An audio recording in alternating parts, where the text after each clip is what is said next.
Ladies and gentlemen, welcome into Podcast Room 303.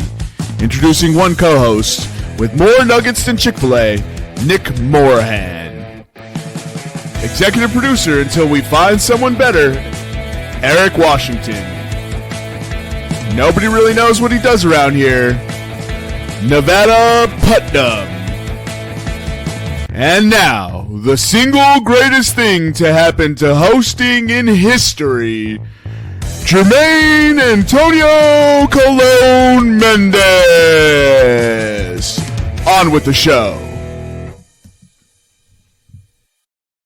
All right, ladies and gentlemen, welcome into Podcast Room 303. This is episode 335. We got a special one for you guys today. It's literally just the producers, myself, and what's the nickname he gives you? Nutty Putty? Yes, Nutty Putty. Nutty Putty, yeah. So we have won't be as long as traditional episodes. We'll be skipping the PCP and jumping straight into covering the NFL. So how you doing today, Nevada? Doing pretty well. It's what would be Halloween Eve? Yeah, 2 days away, 1 day away.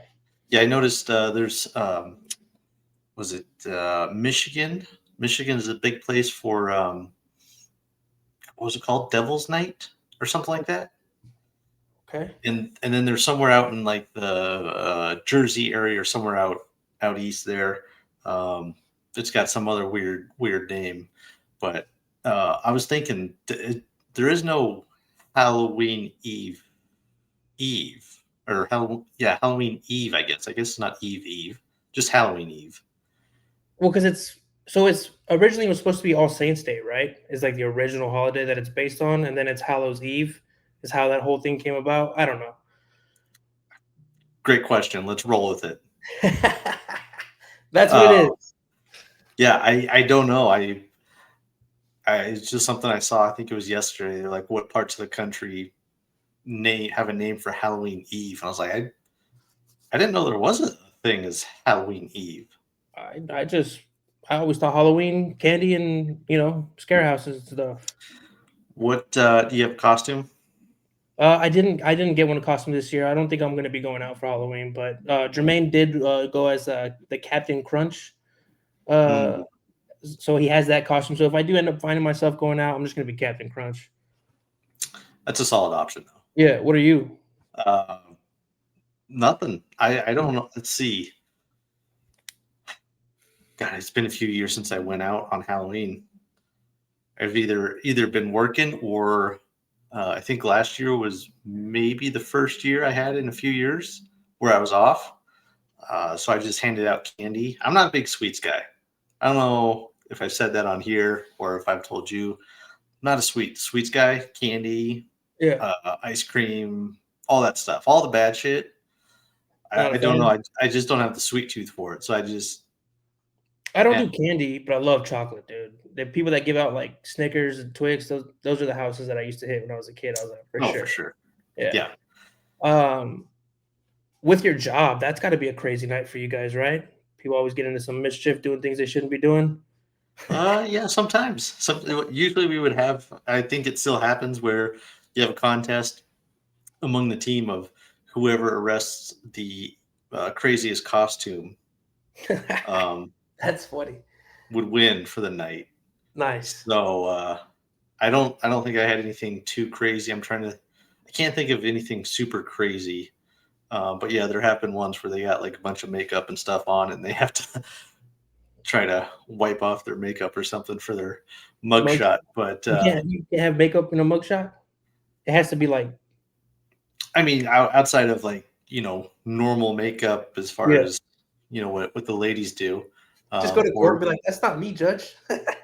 Yeah. Wrong identification. That ain't me. Yeah. That is the Joker. That is not me.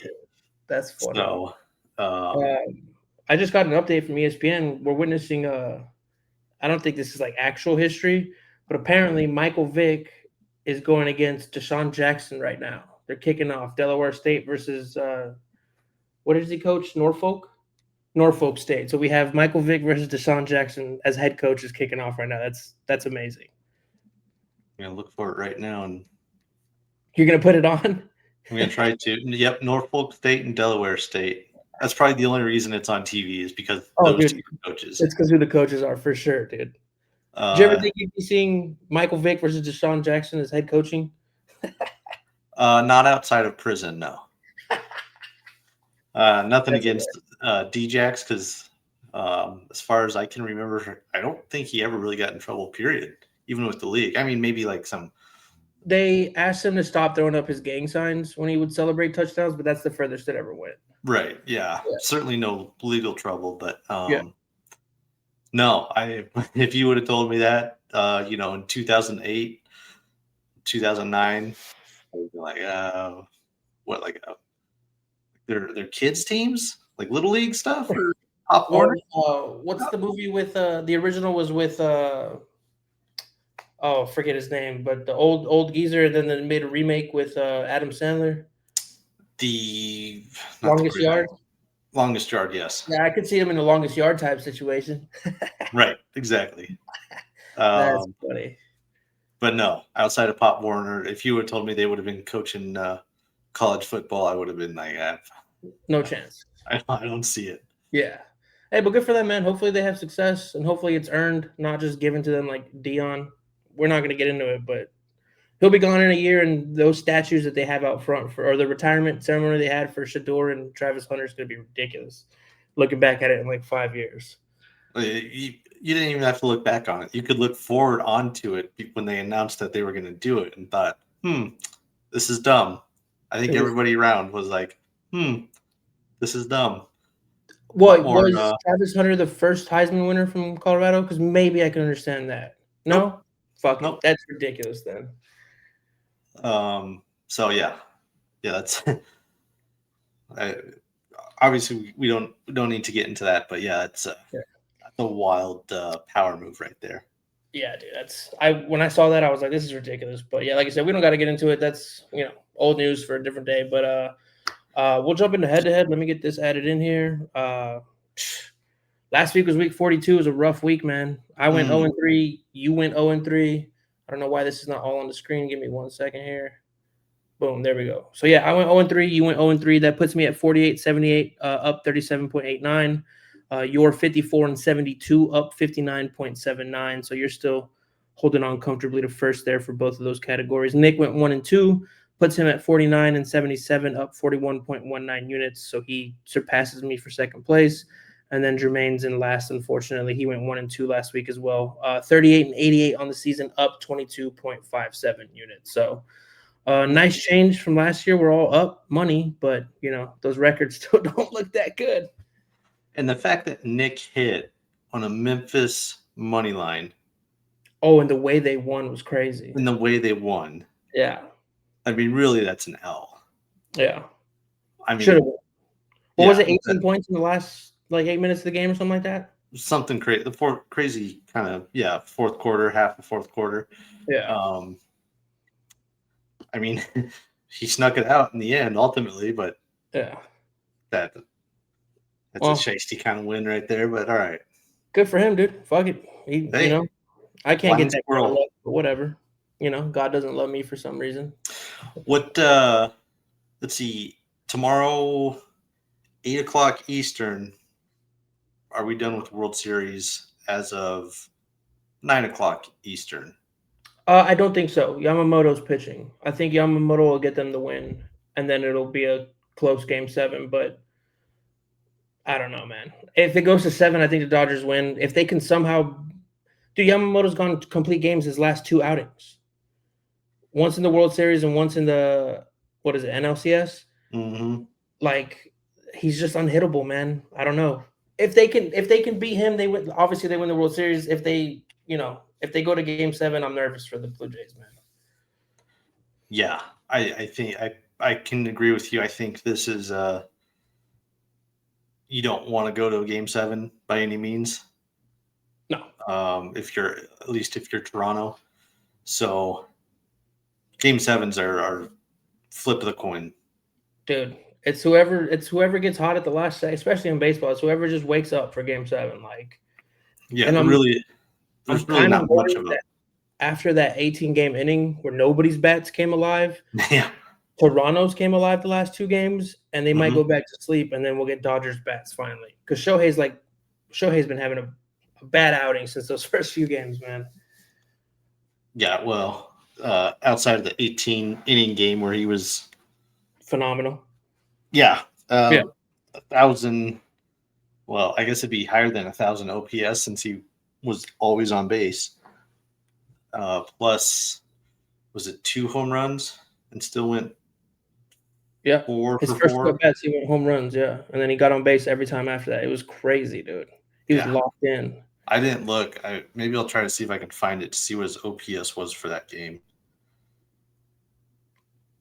Fucking and then last night's game, fucking everybody's talking about Blake Snell this, Blake Snell that. First 3 pitches, gives up 2 home runs, dude. Set the tone for the game. I was so happy, dude. That was quick. I sat down and looked up and was like, why is it 1-0 already? Dude, first pitch homer, dude. Yeah, we don't even have an out. And I looked at his pitch count and said 1. I was like, oh boy. Dude, that's got to be such a great feeling. First pitch, game 5 of the World Series, you just take it yard, man. That's crazy. But it's been a good World Series. I mean, the 18-inning game was kind of a drag, but it's been fun rooting against the Dodgers.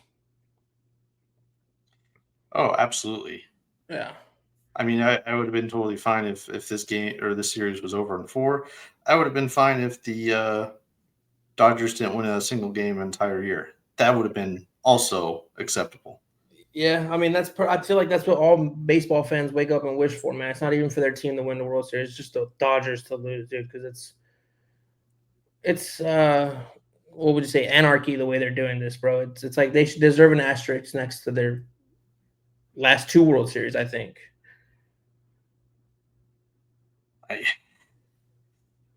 Yeah, that's a whole series of episodes on the Dodgers and their shadiness, especially with the salary, again, not salary cap, but the contracts and everything like that. Famous, yeah. And then before the game, they do like a highlight piece on this young gentleman that works for the Dodgers for like the last 15 years. Like he was born with some sort of syndrome. As they told his family he'd never walk, he'd never have a job. And it's really cool that the Dodgers employ him, and he's getting a ring. He got a ring for last year's World Series. Like all that's cool, but it's like this is just propaganda to make people forget that you guys are like the shittiest organization in baseball. No disrespect to that kid. I'm happy for him, but come on, Dodgers. You know you're just doing this to save some face for how much people hate you. It's like the Death Star handing out free lunches babies or something. Yeah, free lunches or something. Be like, see, we care. We care about our people. Fucking ridiculous, man. God, I hate them. Anyway, enough Dodger talk.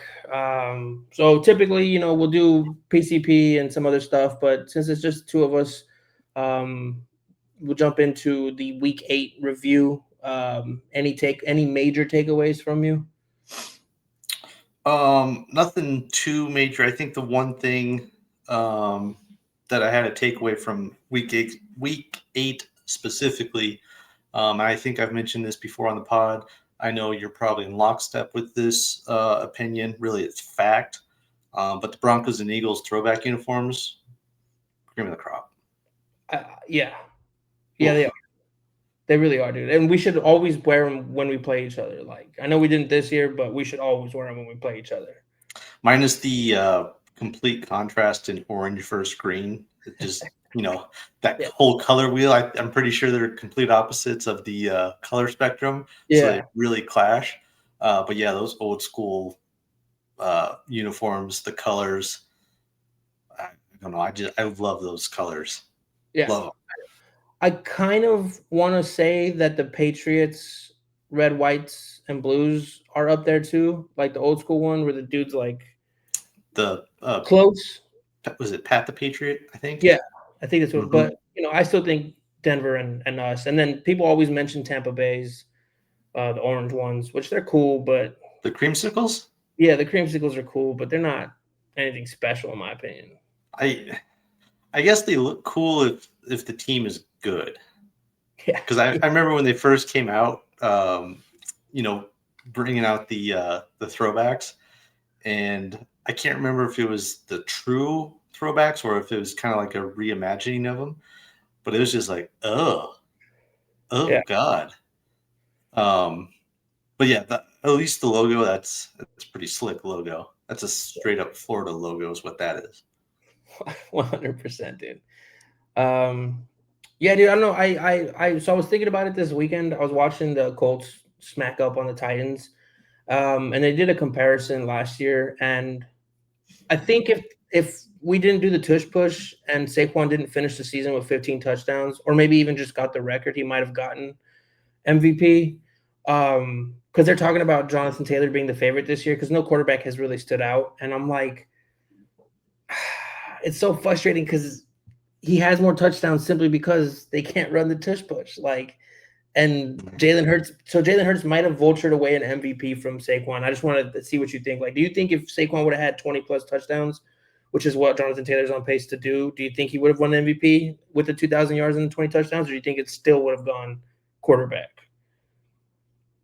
No, I think he would have won the MVP. I mean, I'll say it from the get go. I think he should have won the MVP last year. Him or Lamar? oh God, I'm blanking on the name.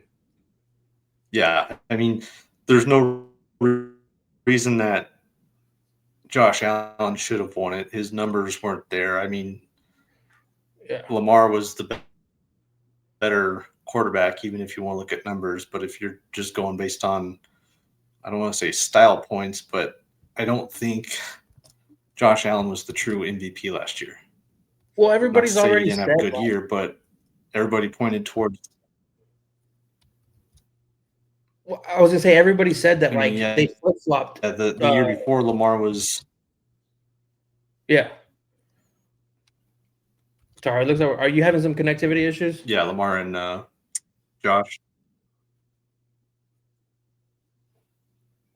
You good now on No. the? Okay, that's sorry. It's probably mine over here lagging. Okay, bullshit is what it is. All right. Yeah. So definitely agree with you. Saquon should have won it. They've gotten the MVP wrong both years. They gave it to the quarterbacks. They basically was just a makeup call, and then no quarterbacks like really stood out this year. I mean, some people mentioned Dak. I don't see how. I know he's like throwing a lot of touchdowns and shit, but it doesn't result in winning. And I think like the key is that if you're the most valuable player for your team, you're helping them win. And that's whatever. But maybe Daniel Jones will win it, and the Giants could suck it. Back-to-back years where an ex-Giant wins the Super Bowl would be fucking great. Yeah, I mean, there's a few quarterbacks that are up there. Obviously, Stafford didn't play last week, but he's up there. Baker kind of had a down week as far as he's concerned. But yeah, I don't know if there's a clear-cut favorite quarterback. Yeah. So real quick, as you mentioned, Jonathan Taylor, he's currently got 12 touchdowns through 8 weeks. Saquon through his 8 weeks had 2, 4, 5, 6 touchdowns. Jonathan Taylor has 850 yards so far through 8 games. This time last year through 8 games, Saquon had 925. Okay.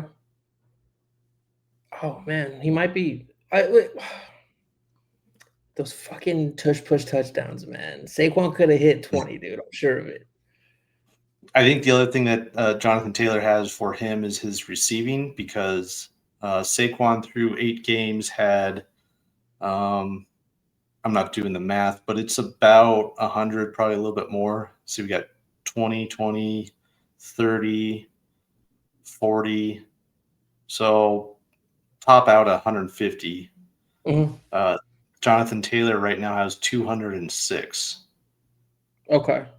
And 2 touchdowns. Saquon he got his second touchdown in week 8. No other receiving touchdowns for Saquon after week 8 last year.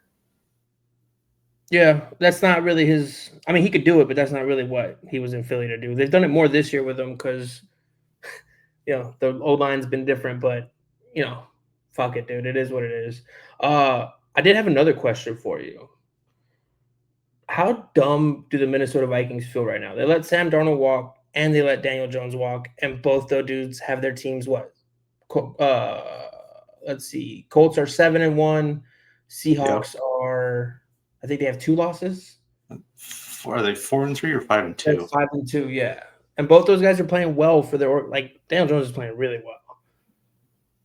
I still I don't think they were dumb. I don't want to say have hope, but I still want to give JJ a chance because he's only played A quarter and a half or a two game and a games. half of football.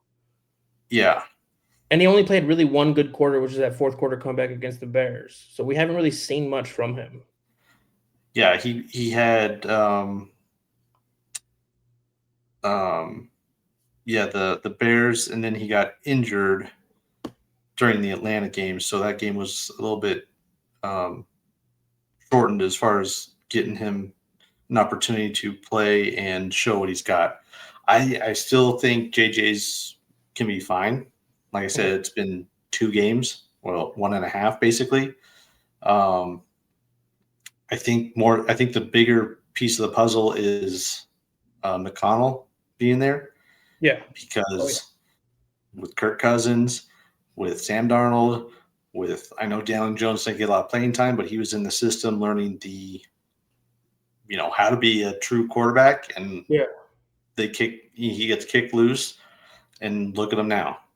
It's like, I don't want to say he's figured it out, but he's maybe figured out his role and how to succeed in the league.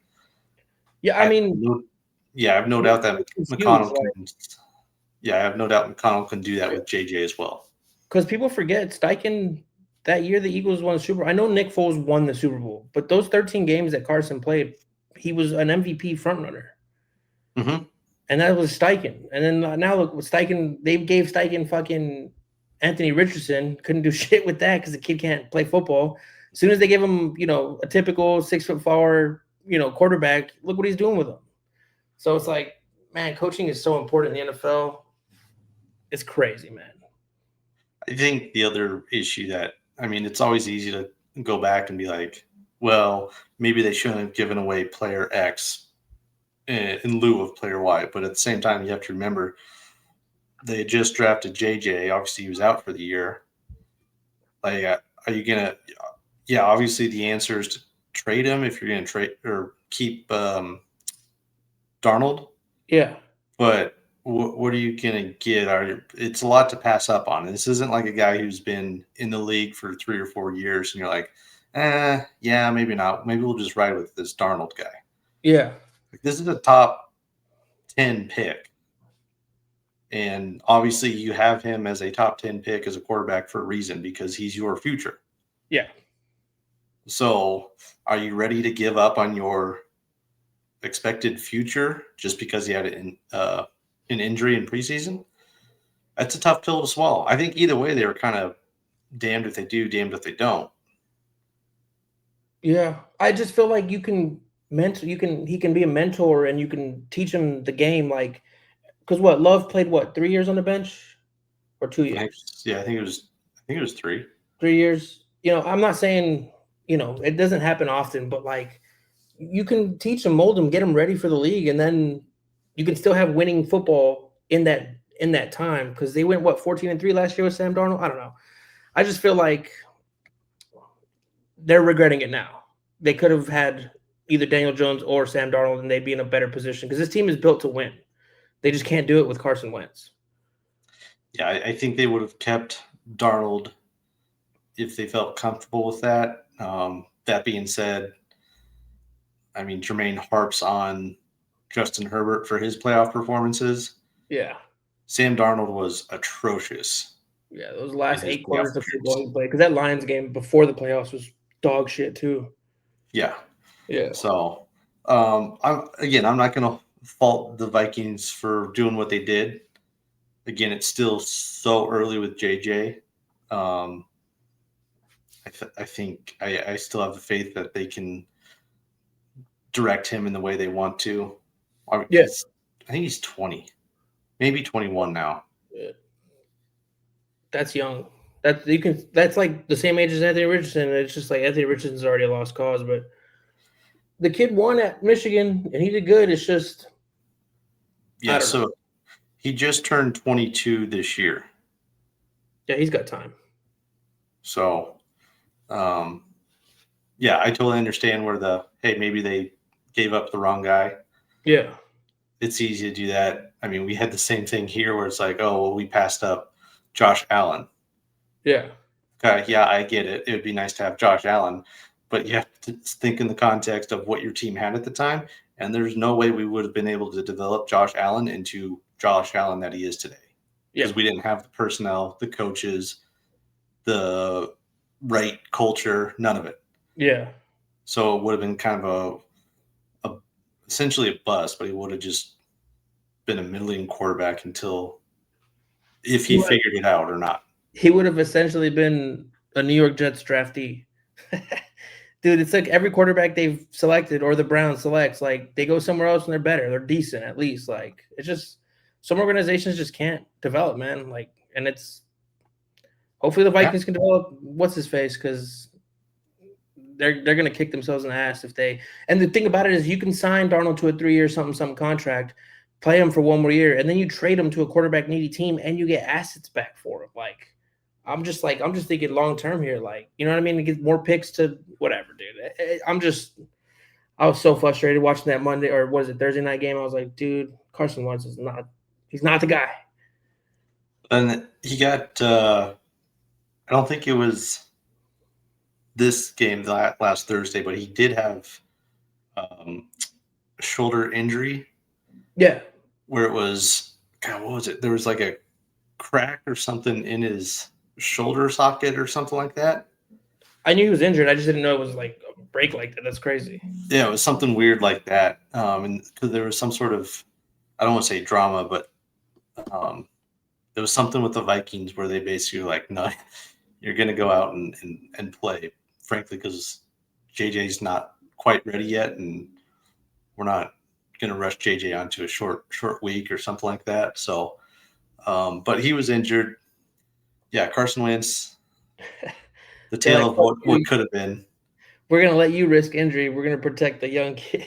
That's such a cool pill or hard pill to swallow, but yeah, it's the league. Dude. It is what it is, dude. Yeah. Sure, but you got any other takeaways from last week? Man. Besides that was the other one. The Falcons. I don't know. I don't know what kind of team you're going to get week by week. Like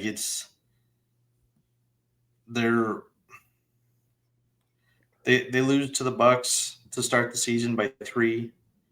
They crush the Vikings week 2, 22-6. They get shut out by the Panthers. They beat the Manders. Was that I think Jaden Daniels was playing. That was the game he got hurt in, I believe. Yeah, it looks like Mariota came in the second quarter at least. Yeah. But they beat them. They beat the Bills at home by 10. Then they have back-to-back losses against the 49ers, who, good team considering all their injuries. And then they get shellacked by the Dolphins. Dude, yeah, it's a roller coaster of a ride being a Falcons fan right now. And now they're going to play the Patriots. So part of me wants to say, okay, they're going to, potentially play the Patriots pretty well. Yeah. But I don't know, they might lose by 20. It's like they played at the level of their competition. It's ridiculous. Getting skunked by the Panthers that's rough business, man. Yeah, that is brutal. Granted, yeah, the Panthers have at least kind of held it together since then. They haven't, gone 130-0 and then pissed it all away. But yeah, this Falcons team, I don't know. I mean, they got injuries with Penix. It sounds like he'll be back this week, more or less full health. But still, Come on. That's got to be I'm not even remotely a fan of the Falcons, but to be a fan of that team, is there nothing more infuriating than not having some sort of consistent showing by your team, good or bad? Yeah. You're just like, I don't know what's going to happen this week. I do not know. Every day's a surprise for us, man. Yeah, that's got to be frustrating. So, yeah, those are my takeaways. I don't know. I think the Ravens might still win the division. Dude, they could at this point. Like they just get on a 8-game win streak and they're right there again. And I picked Cincinnati, but when you lose to the Jets, like I have no hope for you now. Yeah, I mean, I also picked Cincinnati, assuming Joe Burrow was going to be healthy all year. Yeah. But yeah, as far as the Ravens go, like their schedule lines up pretty nice. After they have Minnesota this week, then they have the Browns, the Jets, the Bengals twice in 2 weeks, the Steelers, Patriots, which will be a tough one, in Lambeau Field, and then they finish out against the Steelers. I mean, the Steelers games will be tough. The Packers I can't get a read on this Packers team, man. Like I don't know if they're good or bad. Yep. And then the Patriots will be tough because dude, this turnaround with Vrabel was quick and good. Like they look legit. Yeah, I thought it would take them a year, just to kind of get their bearings under it. But Drake May has shown out. Dude, best quarterback in that draft class. Seems like it. Yeah, and obviously Vrabel knows how to coach a team. I mean, we saw it in Tennessee where all they had was I mean, he always King had Henry. the Titans in contention. I mean, shit, they were number 1 seed back in what was that, 18, 19, somewhere around there. Was that the crazy year where like Mariota like threw a touchdown pass to himself because it like bounced or some crazy happened in the Chiefs Titans playoff games? I can't remember exactly what it was, but like yeah, I think it was a self touchdown to Mariota. Yeah, I think you're right on that. Yeah. Oh man. Well, we'll see. We got another fun slate lined up this week. Let me get this added to the screen, and then Jermaine's not here to give picks, so I'll take yours. I'll give a little input, but I mean we're already 9 weeks in, and I haven't given picks, so it doesn't really make sense for me to start giving picks now. So I'll just take yours, and then any input I have, I'll share here. But we'll get it started with tonight's Thursday game. Baltimore's heading to Miami. Baltimore are 7.5-point road favorites. Over unders 51.5, and Dolphins money line is plus 360. Are you taking anything on this, brother? It's wild. The one thing I saw before we hopped on here that the Dolphins games at home, their last 9, they have gone over every single time. Granted, this is 51.5 points on a Thursday night. Yeah. It's two horrendous defenses, though. I know. So I'm tempted to take the over, because then at least that way then I can bust the trend. Yeah. Yeah, I mean, I'll take the over. It still seems kind of high for these jamokes of a couple of teams, but Lamar's back.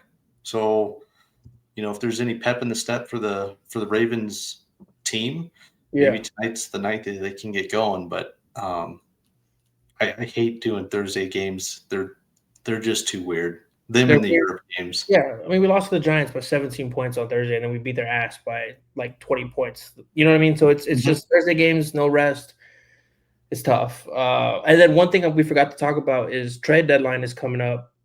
I feel like sometimes players play a little better when they're like, "Oh, I'm trying to get traded." Trying to put a little resume out. Yeah, last minute resume. So I was thinking maybe since he is connected to you guys, I was thinking maybe a little Jalen Waddle anytime touchdown tonight, but I don't know if I'd take it. Can't trust Tua, dude. Yeah. Dude, if you guys got him, how happy would you be? I mean, obviously, Cortland would be nasty. Yeah, obviously, I'd be excited, but it's kind of catch-22 because they've been talking about. There's an old Bill Parcells saying that you bring in other people from the outside, primarily via trade, older vets. They are I can't remember the exact term, but basically progress inhibitors.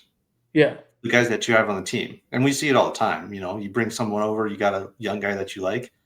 Well, now you just put him down the depth chart. So now he's not going to be able to grow in his game because you put someone directly in front of him. Yeah, that's And true. we got a lot of young guys who, yeah, they're not world breakers, but they're making their selves known here and there. Do you want to inhibit that? No, I mean, I'm all in on the development of Bryant, dude. I have him in a dynasty league. I'm hoping that's the next Michael Thomas right there, dude.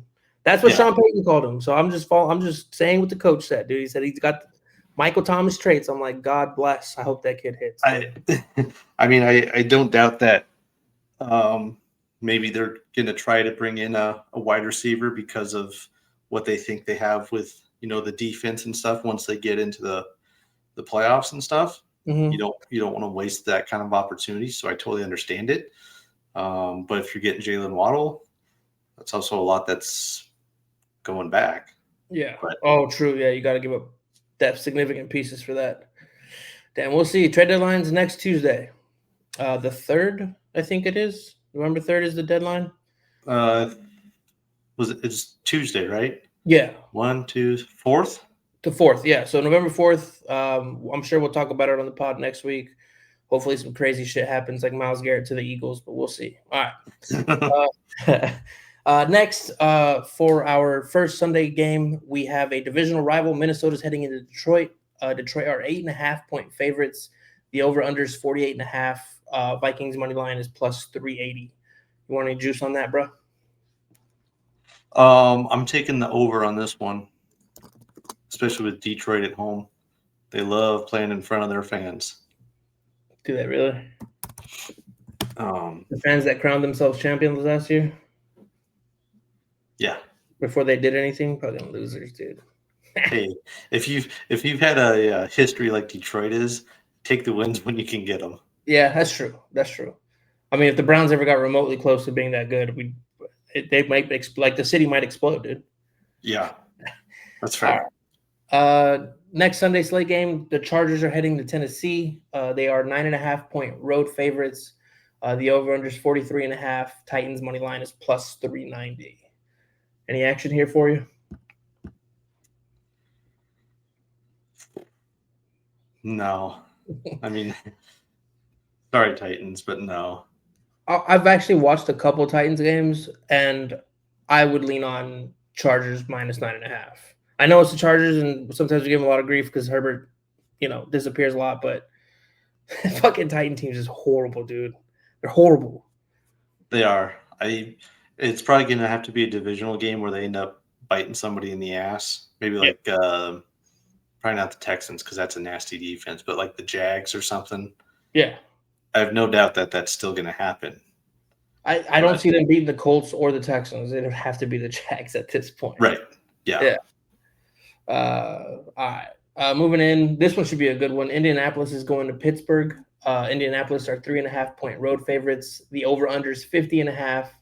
Steelers money line is plus 140. Any action for you? Man, I won that Colts spread, but at an even 3. I'm probably gonna have to let me pull up some JT Miller props real quick because that's probably the play. Like, what? So last week Jermaine took it. He was plus I think 130 to get 2 touchdowns. Yeah, and to get a touchdown, he was minus. Well, what was he like minus 400 or something? It was something crazy like that. This week he's minus 255. I guess Pittsburgh's a little bit of a better defense. And then 2 touchdowns is plus 210, but that's still crazy for 2 touchdowns. Yeah, it is. But like you said, he's on track for 20 touchdowns this season, and I don't see why he wouldn't make that. And their O-line is playing out of this world, dude. I mean, I know it was the Titans last week, so I can't get too hyped on it, but some of those holes were it was like you could fly a plane through those holes, dude. Like, it was crazy. Like, he's not even working that hard for his yard. He better buy all those boys something very nice for Christmas is what I'm saying. Oh, for sure. yeah, I don't know. The Steelers' defense it really hasn't been as good as what we expected it to be. Yeah. Um, I mean, they're giving up. I don't know exactly, but for their season, they've given up points of 32, 31, 14, 21, 9, 33, 35. That's rough. And the 9 that they gave up was to Cleveland, and 14 was to the Patriots. Okay. I mean, they gave up 32 to the Jets, 33 and 35 to Cincinnati and Green Bay in the last 2 weeks.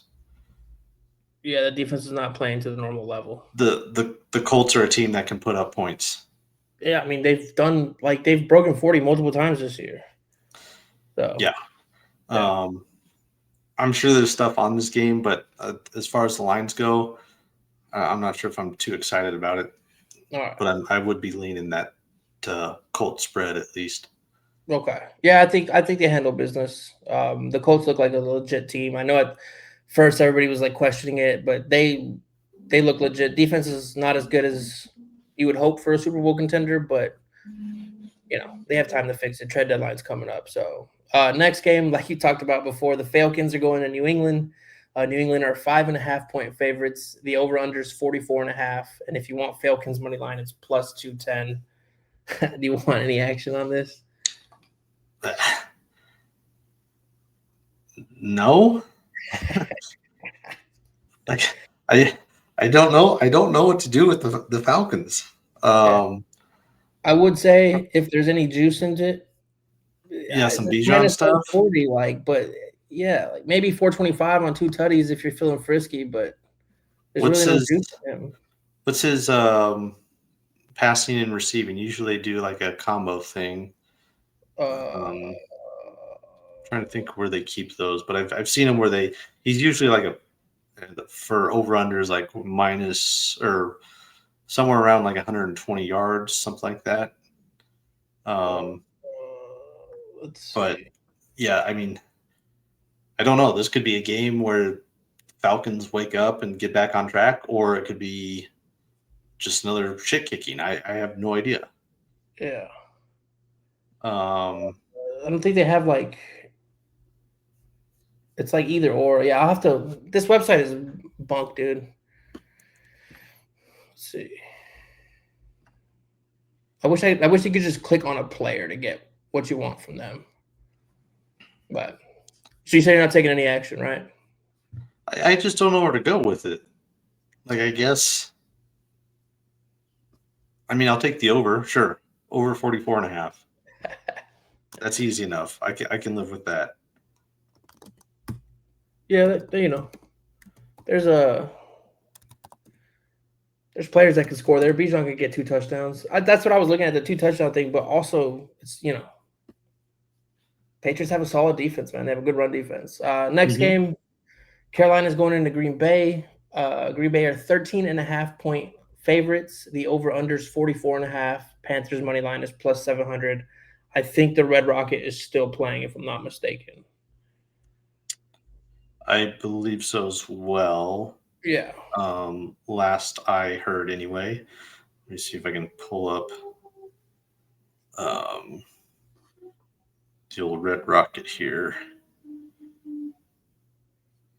Where is Carolina?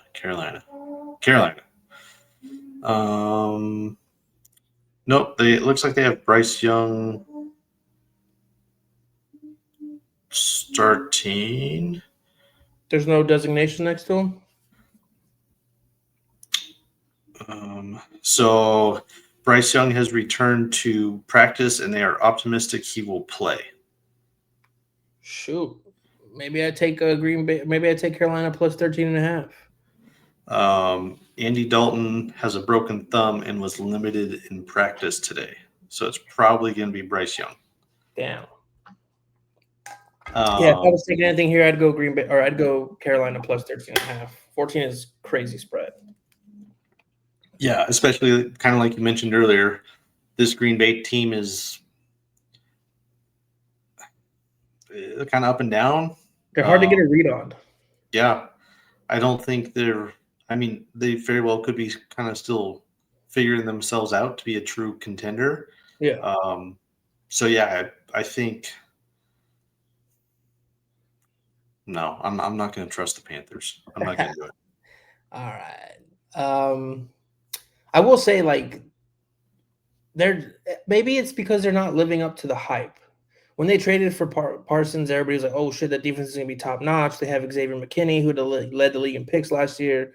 Rashawn Gary's still there. Like, you know what I mean? People were like, and then they just haven't been that. They just haven't been that defense. So we'll see. But next game, San Francisco is going to the broken New York Giants. The San Francisco 49ers are 2.5 road favorites. The over-under is 48.5. Giants money line is plus 120. You want any action on this? I am going to take. Ooh, this is an early morning game too. San Fran playing early morning East Coast. I know I think it was last year, and that was one of Nick's nuggies that was not hitting. Yeah. Shoot. I don't know. I'm tempted to take that San Fran spread, but screw it. Let's do it. I mean, dude, honestly, there's no Cam, there's no Neighbors. That defense, they can't, for as many first round draft picks they have on the line, they can't stop anybody. I think you're solid, but I would go San Francisco minus 2.5 as well. Yeah, if the Giants didn't run into the injuries that they did in the last week or so, then yeah, I think they'd be able to cover that, and they'd probably be a really good underdog bet. Yeah. All right. Moving into Denver's heading to Houston. Houston are 1.5 point favorites. The over-under is 39.5, and Denver money line is plus 110. Nevada, you got any money on your team?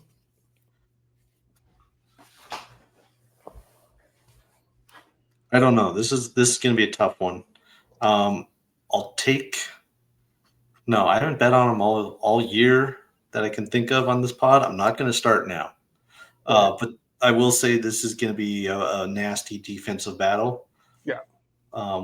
We've talked about the Broncos defense. Houston might have maybe the most under the radar nasty defense in the league. Probably just because their offense and their record don't look that great. Yeah. But that defense is no joke. So I think they're one of the only defenses that hasn't given up 100 points yet this season.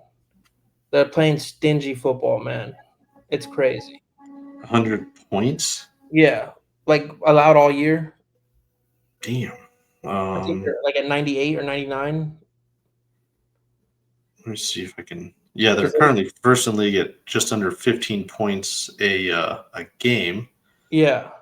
I know they were at 88 points last week. I don't know how much San Francisco put on them. I know it wasn't much, but only 15 points.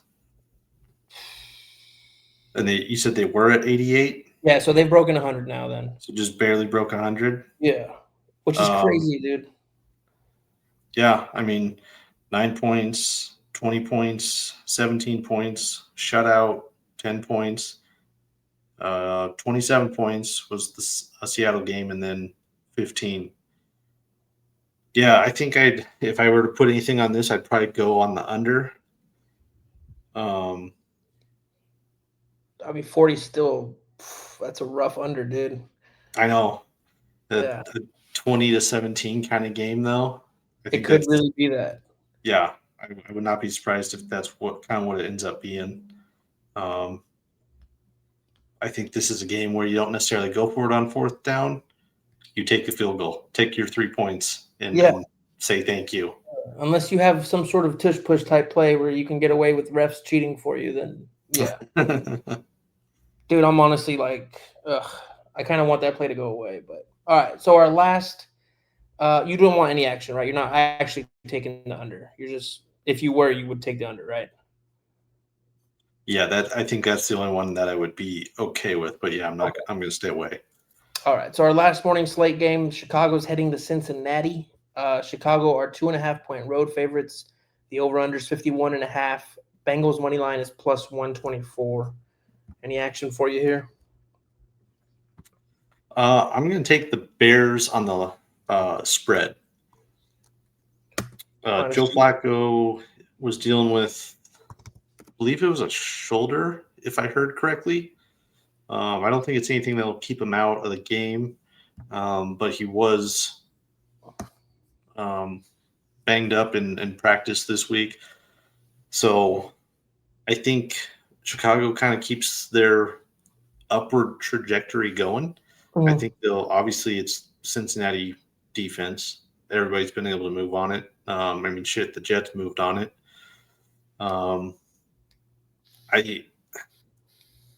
Depending on how healthy Flacco turns out for Sunday, I'd be looking at that over as well. Okay. Because we knew from the start of the season and even now, the only way Cincinnati's going to be able to win is to put up 35, 40 points. Yeah. And with Flacco, they can because he's a competent quarterback. But again, if he's too far injured, then I don't know who's going to be able to get those two studs the ball on the outside. Yeah. So that'd be the only other thing that I'd be keeping my eye on for that game. I'd probably rock Chicago 2.5. I thought Chicago had a good chance last week against the Ravens, and I don't know what the fuck happened. Did you watch that game? I was just like, Jesus, man. Caleb Williams is not good at football. Yeah, it was definitely not a game that he wants to put on tape, but it's there. Yeah. All right. First afternoon game, New Orleans is going to LA to play the Rams. Rams are 14-point favorites. The over-under is 43.5, and Saints money line is plus 700. You got any action on this game? Not a lot there. Man, I'm looking at touchdown scores, particularly Puka and Devontae. Yeah. Trying to see what. Man, Stafford's over under on touchdown throws is at 1.5, so there's no juice there. Yeah. So the only thing that I'm looking at that I would feel confident in is total turnovers being over 2.5. I know it's only minus 135, so it's not a lot of juice, but like there's going to be turnovers in this game, and they're all going to come from the same place. Yeah, who knows what happens with Tyler? So it's pronounced Shuck? Is that Shuck. One? Yeah. Shuck? Yeah. Shuck? Something Shuck. like that? Yeah. Shuck.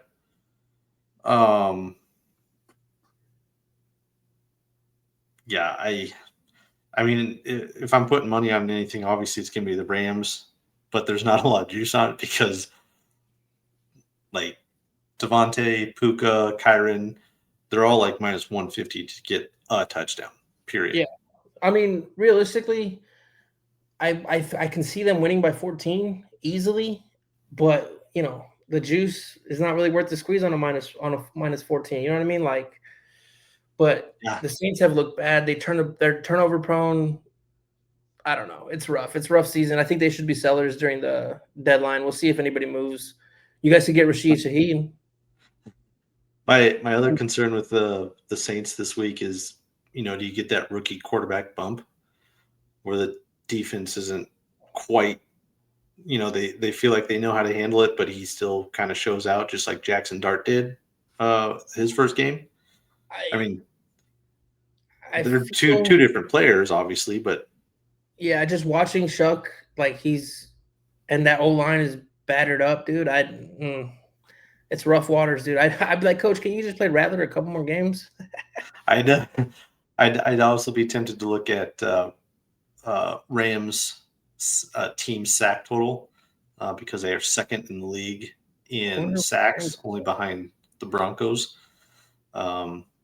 So I don't know if they have a team total for sacks. I know you can do individual players and stuff on the defensive props, but I think that'd be the only other thing I'd be looking at. They don't even have defensive options here, dude. It's just stupid. No defensive prop right now.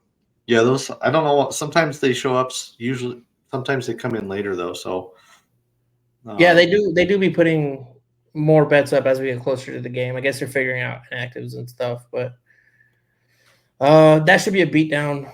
Probably a bad day to be a Saints fan. hmm, couldn't imagine knowing somebody that enjoys watching that Saints team. well, I mean, he's been watching every week, so props to him, dude. Yeah, Um, somebody's got to love them. honestly, like as diabolical as it would be, like if the Eagles were 0-8 right now, I'd still be watching, losing my fucking mind. Like that's just there's a love there that I'd kill for the Eagles, dude. Honestly, like I'd do it. Next game, afternoon. Jacksonville's heading into Las Vegas. Jacksonville are 2.5-point road favorites. Over unders 44.5. Raiders money line is plus 130. You got any juice on this? Smashed in the Jags spread. I haven't seen any sort of life from the Raiders. I mean, unless they've magically found something during the bye week, I don't know how they No, stay close with the Jags. it's been all bad, dude. It's like Geno Smith forgot how to football. Ashton Johnson didn't hit the way they thought. Also, their O-line is horrible. Max Crosby might be on the move. That'd be nice to see him going somewhere. Not in Dallas. Him and Jacoby. Yeah. He's been linked to Dallas, which makes me sick to my stomach, but it is. And I guess for some reason, it's not the Sunday night game, but the game of the week is Kansas City heading up to Buffalo. Kansas City are 1.5-point road favorites. The over-under is 52.5. Bills money line is plus 110. What do you got here? Yeah, I think I'm going to go with the Chiefs minus 1.5. That offense is starting to hum pretty well once Rashid got back. Completely different offense. Yep, you got him, Hollywood Brown, obviously Kelsey, Worthy as well, and then you got Kareem Hunt back in the fold. We saw him show up on Monday night in the end zone. 3 rushes for 8 yards and 2 touchdowns, sort of thing. That's what he does now. Yeah, I think they're just going to keep humming. I would probably also take them on the money line as well, minus 130. I will say this: Josh Allen is 4-1 against Patrick Mahomes in the regular season, but he's never beat him in the playoffs. So I'll stay away from that. Well, no, whatever. It's 1.5. I don't know, man. This game, I think the odds on this is crazy. Just to be a home dog with as good as the Bills are, but we've seen chinks in their armor, and the Chiefs are just rolling right now. So I agree with you on the 1.5. It is Buffalo, and Josh Allen does crazy shit at home. So I would take a flyer on plus 110 money line for Buffalo, but I think you're right. I think Kansas City wins by at least a field goal. Yeah, I think it'll be within a possession or very close to. So that'll be a fun game. The last afternoon game on Fox. It's the game of the week, America's game of the week. And then we'll move into Sunday night football. Seattle's going to Washington. Seattle are 3-point road favorites. Over under 47.5. Commanders money line is plus 136. You got anything on that? I'll take the over on the points. I'm tempted to take the Manders money line, but I'm going to stay away just because Jaden doesn't have the weapons that I think he needs. Yeah. Scary Terry left the game on Monday. Bill, the running back, the rookie running back, hasn't really popped off like they were hoping for. Or at least he's not capitalizing on the opportunities he's had. Yeah. And the Seahawks are coming off a bye week. They have one of, if not the best wide receiver in the game currently.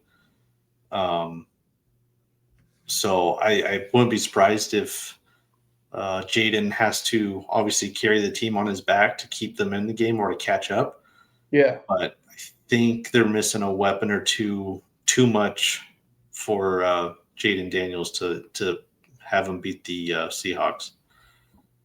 I would actually move this probably over because I think they win by a touchdown. So I'd move it Seahawks 6.5 plus 152. That's what I would do. I do think the Seahawks coming off a bye week, Darnold's playing lights out. They have, like you stated, he gets slept on because he's up there and he did so. He was wasted his first rookie year, but JSN really he's that guy, dude. He's shown up to be the guy that they thought he would be when he was in college. So he's that guy, man. He's an animal. So I like it. Plus, Washington's defense might be just as bad as Dallas's. I don't even know. They're horrendous. That game was a hard game to watch, but I would buy points and take Seahawks minus 6.5. They're probably going to win by a touchdown, in my opinion. So, and then finally, to close us out, Monday Night Football, Arizona going to Dallas. Dallas are 2.5-point favorites. The over-under is 54.5, which I think is the highest over for this week. And then Cardinals money line is plus 124. Some notes: Kyler's questionable to play. Questionable. I think I heard today questionable, but kind of trending towards playing. Maybe question mark. Okay. I'm hammering the Dallas spread. I'm probably buying points on that as well. Kind of like what you think with the Seahawks. I think the Dallas this is a week where they kind of do a regroup and try to flex their offensive muscles again to say, okay, we played a tough defense, but we're still that badass offense. Yeah. And I think they're going to try to put it to the Cardinals. I'm surprised that the money line is as close as it was or is. I figured it would have been maybe more towards like the minus 200 for Dallas. Again, we obviously know their defense is atrocious, but I just think this is a game where Dak, Javonte, George, CD, this is a game where they're going to be like, okay, we need to get right, and we need to get right now. Yeah, I agree. And they got to see what they have before the deadline. They got to see what, I mean, it's shit. They might make a move before because the deadline's literally the next day at noon. But if you got to go out there, give it your best against a team like this. Because the way I see it, and I agree with you buying points. The way I see it, whether it's Kyler or Jacoby, they don't have a guy who can lead them to just outscore or keep up with the Cowboys' offense. They don't. No. So I agree with you. Buy points on Dallas. I mean, minus 2.5 is minus 118. If you want to get funky with it, you can. Oops, it's not what I meant to do. Christmas. If you want to buy points, let's see here. We'll move it to Dallas. 5.5 is plus 135. You think they win by a touchdown? I feel like they should. If their defense just stopped them on 2 drives. Yeah. They should easily win. They might even win by double digits if they had some semblance of a pro defense. Yeah. Well, I agree with you. 2.5. They can win by a field goal easy, I think. Oh, for sure. Yeah. With their kicker, they could win by 6 points, which is probably where I would go at that 5.5. Just, a late field goal just before half and then throw in another one somewhere. Yeah. But again, I think this is one where we look at the Dallas team total as far as points is concerned. I'm sure they're probably at 33 points, somewhere in there. Let's see. Team props. 28.5. Yeah, I'm easy over. 28.5 minus 110. You want that or? Sure, throw it on there. I think for me personally, Arizona has been one of the more disappointing teams from kind of where we had looking at them in the preseason. I thought the offense would take a step forward, at least be, if not a threat, at least more consistent. And, Marvin Harrison would look a little bit better. They'd get McBride involved more, stuff like that. Obviously, the running back injuries don't help. Yeah. But I haven't seen that. And then their defense, which is what the head coach is there for, isn't like, hey, the defense is going to carry our team. Granted, I think we talked about it last week on the pod. The all Cardinals games have been decided by a possession. A possession, yep. So they're in there, but they just don't have that instinct one way or the other, defense or offense, to either score the points or stop the other team. Yeah. So if they could get over that hump and figure it out, which maybe they figure that out over the bye week. You never know.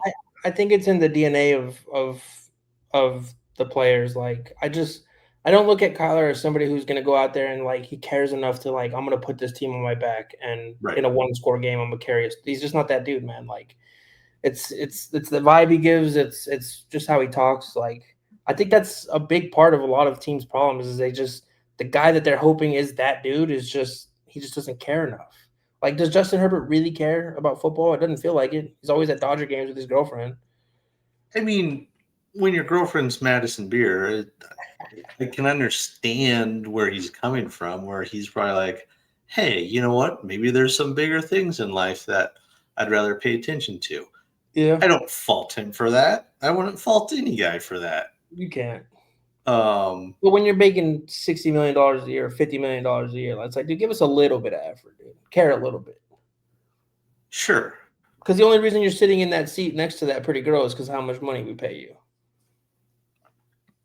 Also true. Money helps in a handful of arenas in life. Yeah. And we see that in motion on his all these pictures and stuff that keep popping up on my feed. I'm like, I get it. The guy's 6'4", starting quarterback, makes a shit ton of money, and he's got a rocket for a girlfriend. And he's in LA. Like it's just a recipe for,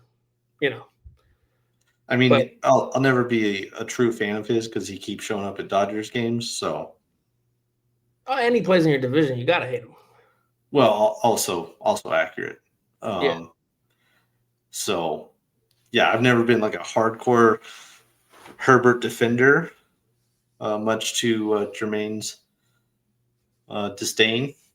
I can't say I've been like a Herbert's my guy. Yeah. I think he gets a lot of shit and stuff here and there, but yeah. Now that it's official that you're seeing hooking up with the Dodgers, no. Yeah. Death. No. We wish you death. No, I'm just kidding.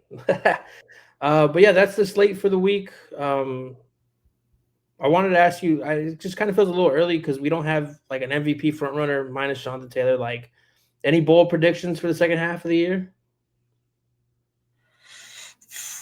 Oh boy. I think I don't know if it's so much bold, but I say Baltimore comes back and tightens that division race. Mm-hmm. It'll come down to the last 2 or 3 weeks of the season. Man,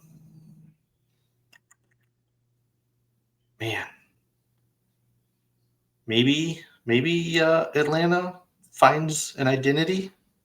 Doubt it. Other than that, I can't think of one off the top of my head as far as a bold prediction for second half season. I think the only bold prediction that I was thinking about it today is I don't think it's going to happen, but there is a chance Jonathan Taylor breaks Sean Alexander's record. Or is it LT's record? One of them has it. For most touchdowns in a season. I think it's like 27 or 28. I'm pretty sure it's LT with 27, right? Was it that many? I thought it was like 23. Hang on, stand by. for rushing records, right? Yeah, you can't. Yeah, because if it's total, I think McCaffrey's already beaten it. Rushing touchdown. LT had 28. Okay, 28 in 06. Priest Holmes and Sean Alexander had 27. Dude, that was such a good time for football, dude. Man, LT 28, and he's at what do we say, 12 or no 8, because he has 12 total, I think, and like 4 of them are. Maybe he's got two passing or receiving touchdowns, if I remember correctly. Let's see here. Season, he has 2 receiving touchdowns. Yeah, he's got 12 rushing touchdowns. So halfway through, he's on pace for 24. You know, you get one lucky game against you play the Titans again, you get like 4 touchdowns, 5 touchdowns. That record. Yeah. Let's see here. See what their schedule looks up to the rest of the way. So they got obviously the Steelers this week, the Falcons, Chiefs, Texans. Oh, yeah, you're not getting any of that game. Jags playing in Seattle. That's tough too. 49ers, you got to play the Texans twice. No, he's not breaking. Yeah, he's not getting it. He might get close to 20. I could see him getting to 20, maybe like 21, 22 at the most, but no, I don't think he's going to touch that 28. I just hope I get to see that record be broken because that was such a fun year to watch LT play football. Like, he was just doing everything. I mean, it was if he wasn't in your division. Oh, I forget. I forget. When he wasn't playing your team, it was kind of cool. But then at the same time, you're like, shit, they keep winning because this guy just keeps running past everybody. It's funny that just happened with us because I always forget. My brother's a Bears fan. And anytime Aaron Rodgers or Brett Favre gets brought up, like, he's just not a fan. Mm-hmm. And I'm just like, what's all that? And then I realized, oh, he cooked your team for 18 years. Like, yeah, I get it. Yeah. Like, but I don't know. It's just different. Like, I don't hate Tony Romo because he beat us every once in a while, but what did he really do? You know what I mean? He's a good commentator. No, yeah, it's I could look past it because LT was just such a cool and special player. Yeah. Yeah. What about Patty? Any love for Patty? No. Good answer. No. I hate that dude, bro. No. But and you've heard about the we've talked about Dylan Raiola, correct? The Nebraska quarterback who's the wannabe Patrick Mahomes. So they call him apartments because he's not Mahomes, he's apartments. He's a Macondo, dude. Yeah, Macondo. So that's pretty good. That's funny, dude.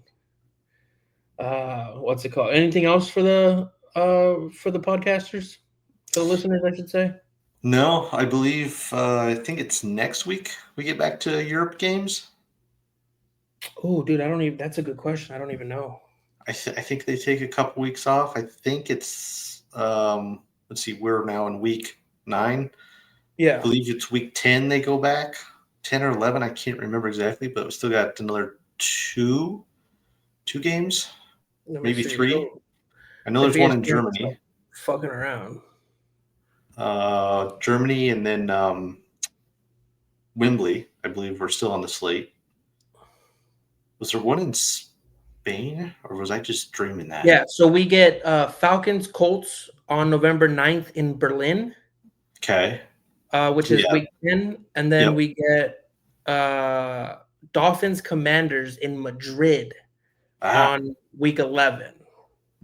So 2 more. Okay. So England is done. It appears to be done, yes. Okay. Yeah, it looks like Berlin and Madrid are the only ones left. Fascinating. Okay. Dude.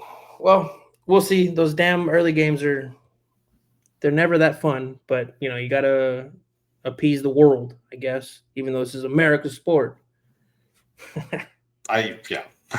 Shit. But maybe anyway, there's numbers they see that we don't, aside from the dollar amounts, but it is what it is, bro. It is. Yeah. Well, appreciate you guys for tuning in. We don't have much else for you guys. Hopefully we'll be back to a full or a mostly full squad next week. If not, probably just be the producers again. But appreciate you guys listening. Follow us on all socials at Podcast Room303. Follow our sister pod on all socials at Revenge of the Pod. And what is Jermaine saying? Come on down and step into the room next week, or something like that. Leave your shoes at the door. I don't know. I can't really remember. Just what it was. fucking be here next week, losers. There you go. All right. Have a good one, everyone.